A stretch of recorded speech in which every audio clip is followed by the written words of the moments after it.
Pak tanya kan? Ya. Bapak terkait program tadi yang diluncurkan tadi. Ya, terpas. Jadi ini kita berada di akhir tahun, di mana dalam gerai permodalan gerai terpadu ini ada beberapa hal yang kita sampaikan sekalian. Yang pertama perizinan. Jadi misalnya nelayan-nelayan yang kapalnya belum, misalnya setelah ukur ulang dan ingin proses perizinannya, ini kita buka gerai di sini untuk memastikan mereka bisa perizinannya diurus dan dipastikan selesai di bawah 5 hari. Itu yang pertama. Kemudian yang kedua, kita juga menyalurkan asuransi nelayan. Asuransi nelayan kita ingin pastikan bahwa seluruh nelayan kita itu di cover asuransi. Kenapa asuransi ini penting sekali, dan ini inovasi dari KKP untuk menindaklanjuti Undang-Undang Nomor 7 Tahun 2016 terkait perlindungan nelayan, sehingga untuk nelayan-nelayan di bawah 10 GT ini didorong untuk dapatkan asuransi sehingga kita cover. Nah, saat ini kita melihat di sini di Jawa Timur cukup banyak yang ini respon, ini sudah cukup banyak yang terdata. Ini yang kita berikan untuk memastikan bisa memperoleh hal tersebut. Saya kira itu. Kemudian yang terakhir terkait alat tangkap. Jadi alat tangkap ini berbagai alat tangkap itu sudah kita serahkan, mencakup tadi 21 kabupaten. Ini seluruhnya diserahkan sesuai dengan proses yang ada, di mana ada kelompok-kelompok yang menerima. Cuman tadi kita serahkan secara simbolis. Saya kira itu. Kemudian yang terpenting juga itu adalah antisipasi adanya kegiatan misalnya pelarangan cantrang itu. Kita pahami bahwa nelayan kecil itu ada yang butuh alat tangkap, sulit mengganti alat tangkapnya karena tidak punya modal, sehingga kita mengganti alat tangkap. Kita memberikan gantian alat tangkap kepada nelayan yang terverifikasi, yang terdaftar gitu, by name, by address. Jadi namanya, ada alamatnya, ada ininya, ini yang kita ganti. Kemudian yang kedua juga kita pahami juga bahwa nelayan-nelayan kecil kita yang melakukan turunan-turunan cantrang yang kecil di bawah 10 GT ini banyak juga yang tidak punya ini akses misalnya modal, sehingga kita dorong adanya gerai permodalan untuk memastikan yang kecil maupun yang 10 sampai 20 GT, 30 GT ini bisa mengakses permodalan.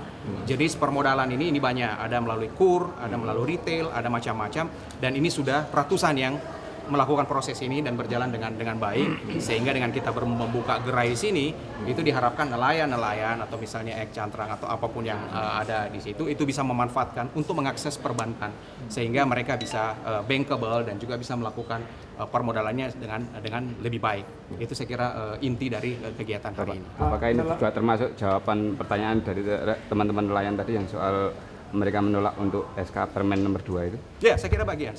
Jadi pemerintah pahami bahwa Permen nomor 2 itu terkait pelarangan pukat nela dan pukat tarik itu adalah hal yang cukup fundamental untuk dilakukan di Indonesia, karena dianggap mengganggu keberlanjutan pengelolaan. Karena kita di KKP itu berfokus pada kita kedaulatan, kemudian keberlanjutan dan prosperity, kesejahteraan. Kalau misalnya kita hanya tidak berkelanjutan, bisa jadi sumber daya kita hanya bisa dimanfaatkan hari ini saja atau dalam waktu ini aja, tapi masa depan kita itu terganggu. Dan ini sangat signifikan kalau kita melihat jumlah tekanan terhadap sumber daya ikan di seluruh dunia dan juga di Indonesia itu sangat besar. Meskipun kita tahun ini sangat membaik, tahun 2015-2016 itu meningkat sangat pesat, berkat kebijakan-kebijakan anti asing, kebijakan-kebijakan itu meningkat pesat, tapi tetap masih dalam kondisi recovery sebenarnya, sehingga belum bisa kita langsung eksploitasi lebih masif, sehingga kebijakan untuk mengantisipasi pelarangan itu masih sangat penting untuk dilakukan, untuk mencegah agar keberlanjutan bisa, untuk menjamin keberlanjutan bisa dilakukan. Kenapa ini dilakukan? Karena kita juga melakukan kajian. Jadi tidak serta-merta turun dari langit langsung jadi seperti itu, tidak. Kita pahami bahwa praktek troll di seluruh Indonesia ini sudah dilarang sejak tahun 80 sebenarnya. Kemudian muncul berbagai macam modifikasinya, kemudian di mana-mana. Akibatnya ini upaya-upaya, ada yang namanya lampara dasar, ada yang dogol, ada yang macam-macam, payang tarik, segala macam ini berkembang di berbagai wilayah di Indonesia. Secara umum bisa saya gambarkan bahwa dari hasil kajian yang kami lakukan ini, mayoritas seluruh Indonesia, seluruh nelayan ini itu menolak misalnya adanya troll atau cantrang berlaku di wilayahnya. Demikian juga mayoritas provinsi di Indonesia menolak hal ini.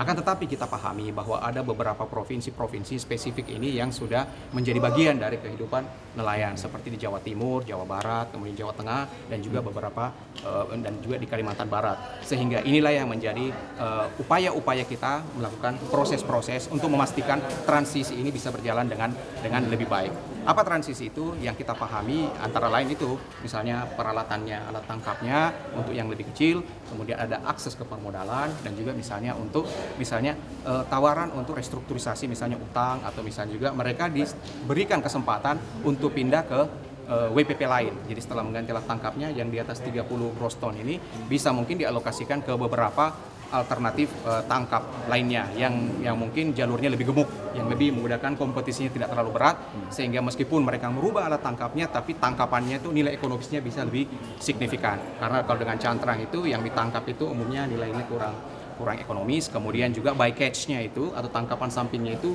49%, bahkan lebih 50% tangkapan sampingnya, tidak selektif. Sehingga mungkin dengan penggantian alat tangkap kemudian lokasi ini mereka bisa mendapatkan akses yang lebih luas di situ. Kemudian kita juga bekerja sama dengan beberapa pihak termasuk perbankan, BRI, kemudian juga dari Perindo, kemudian ini untuk membantu proses. Karena kadang-kadang nelayan itu tidak bankable, susah bankable-nya, jadi tidak cukup ininya. Disinilah kita bisa kerjasama dengan misalnya Perindo untuk memastikan prosesnya bisa berjalan baik. Ini antara lain yang kita